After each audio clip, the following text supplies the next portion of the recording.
Louvado seja nosso Senhor Jesus Cristo, para sempre seja louvado. Está reunido em nome do Pai, Filho e Espírito Santo. Amém. A graça de nosso Senhor Jesus Cristo, o amor do Pai e a comunhão do Espírito Santo estejam conosco. Queridos irmãos e irmãs, boa tarde. Passo aqui para gravar mais uma palestra dos milagres escondidos de São Pio de Pietrelcina. Então hoje vai falar sobre mais peixes graúdos, é o título. E irei gravar de duas partes. Hoje eu faço uma parte, amanhã eu faço outra, porque é um pouco longa, para não demorar muito. Então vamos lá.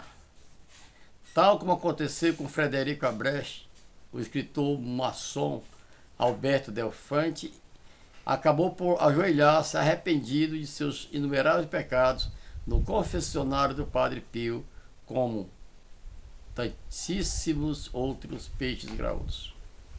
O frade tinha o dom de penetrar nas consciências, sendo capaz de introduzir-se no próprio santuário da alma, lugar reservado em princípio a Deus e às suas criaturas celestiais. Mas o Senhor, em sua infinita misericórdia, o tornou também participante desse carisma para beneficiar melhor o próximo com o sacramento da penitência. Leandro Saez de Ocáris compilou vários casos muito eloquentes, como o que aconteceu certo dia em que o Padre Pio chamou um dos homens que faziam fila diante do confessionário para dizer-lhes iradamente: olhe, se você quer confessar-se, ponha o hábito. O penitente era um padre dominicano que pretendia espiar a paisana tudo o que ocorria em San Giovanni relacionado com o estigmatizado. Em outra ocasião, um senhor lhe pediu encarecidamente que curasse sua filha. A isso o Padre Pio respondeu com um olhar de censura: o senhor é que está doente, está muito mais grave que sua filha. O senhor está morto. Eu? Não é verdade, eu não tenho nada, estou perfeitamente bem, alegou transtornado o homem. Infeliz, replicou o frade, como pode dizer que estás bem quando tem tantos pecados da consciência? Eu avaliaria agora mesmo em mais de 32 ofensas gravíssimas a Deus cometido por ti. O visitante acabou por desmoronar no confessionário. Mais tarde não parava de apregoar por toda parte, deslumbrado. Ele sabia tudo, ia dizendo ele mesmo, palavra por palavra.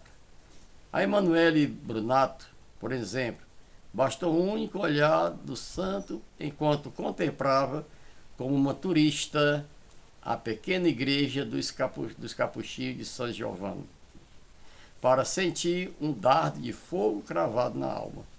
A partir de então, Brunato, oportunista, empedernido, não fez mais que repetir: sou um miserável, sou um miserável.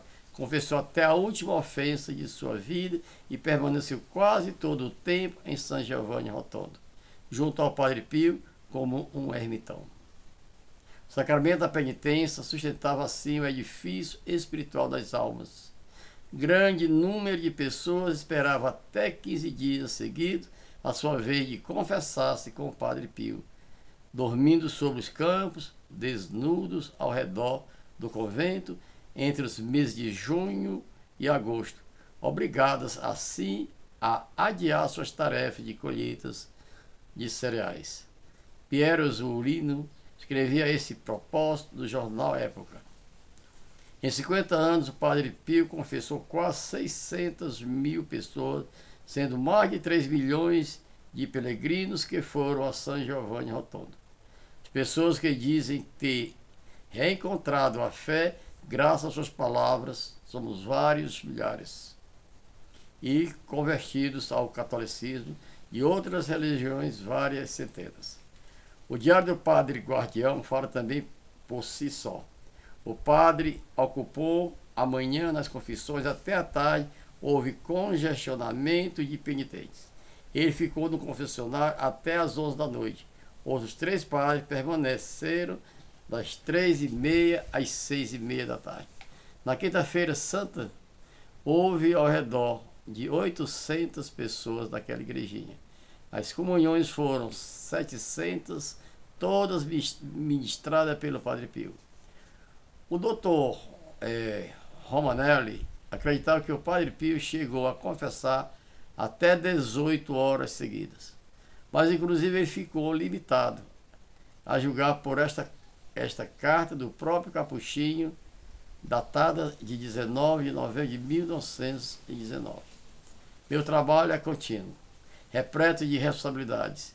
Deu uma da madrugada, neste preciso momento, são já 19 as horas que estou nesse trabalho. Uma tarefa superior às minhas forças, que estou enfrentando, como posso, sem o único momento de descanso. De 14 de junho anterior, eles já pediram a ajuda dos superiores. Roga ao padre Agostinho que intervenha junto ao padre provincial para que envie mais confessores, mais trabalhadores para a vinha do Senhor. Porque é uma verdadeira crueldade e tirania despedir centenas e até milhares de almas todos os dias, levando em conta que vêm de lugares tão longínquos e com muito desejo de lavar os próprios pecados, e que vão sem consegui-lo por falta de confessores. Alberto Del Fonte e Emanuele Brunato, em contrapartida, não saíram dali sem limpar a alma com uma patena, muito embora o impulso inicial de sua viagem fosse, como em muitos outros casos, a simples curiosidade. A diferença é que Del Fonte, ao contrário de Brunato, ficou transtornado com a milagrosa cura de um sobrinho desenganado pelos médicos, especialmente quando tomou conhecimento de que um amigo seu implorara ao Padre Pio, sem ele saber, que sarasse o jovem, como assim aconteceu. Acrescentemos que Del Fonte era um acérrimo inimigo do frade, a quem dedicaram numerosos impropérios na revista Itália Laica de mistificador e charlatão e velhaco. Intrigado com os poderes ocultos do taumaturgo Del Fonte, plantou-se uma manhã em São Giovanni de Retorno. O que ocorreu então, ele mesmo relata assim: conversei-me com ele sem fé nem entusiasmo, como se tratasse de um sacerdote qualquer. Só uma coisa me impressionou: aquele homem conhecia os meus pecados. E de repente disse-me que eu pertencia a uma sociedade que admitia a Deus, mas odiava os seus ministros. Talvez tenha adivinhado minha filiação maçônica pelo modo com que eu me expressava. Falamos extensamente da filosofia que substituiu a fé pela consciência. Reluziram-se em nossa conversa Santo Agostinho, Spinoza, Descartes, Stuart Mill, Spence, Davy e outros pensadores modernos.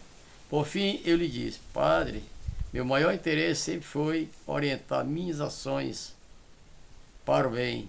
Se infelizmente às vezes a grosseria se impôs ao homem, minha consciência mo recriminou. Faze isto ou não faça aquilo. Nunca tive fé, mas isso não me impediu de ser um homem honrado. Honrado? Interrompeu o Padre Pio. Um homem honrado recorde estas e aquelas circunstâncias, e me enumerou coisas que nem ele nem ninguém podia saber. Ao despedir-se, Del Fonte pediu ao Padre Pio que rezasse por sua mulher grávida. Sem dúvida que o farei, assegurou ele. Mas poderá ela dar o peito a uma criança? Como disse, Eu ia lhe perguntar-lhe isso agora mesmo, acrescentou, estupefato, o futuro pai. O normal é que uma mãe amamente os filhos. Não se preocupe, ela poderá fazê-lo, sobretudo, porque os dois últimos tiveram de ser criados por uma ama de leite. Muitos anos depois, em junho de 1945, o mesmo converso escrevia, carregado de razão, que o homem afastado da religião busca o caminho para Deus, que se sentir capaz de fazê-lo ou não souber encontrá-lo por si mesmo deverá ir à peregrinação ao convento do Padre Pio. Estou seguro de que bendirá para sempre o momento em que decidiu viajar até ali. Shalom para vocês e até a próxima, se Deus assim o permitir.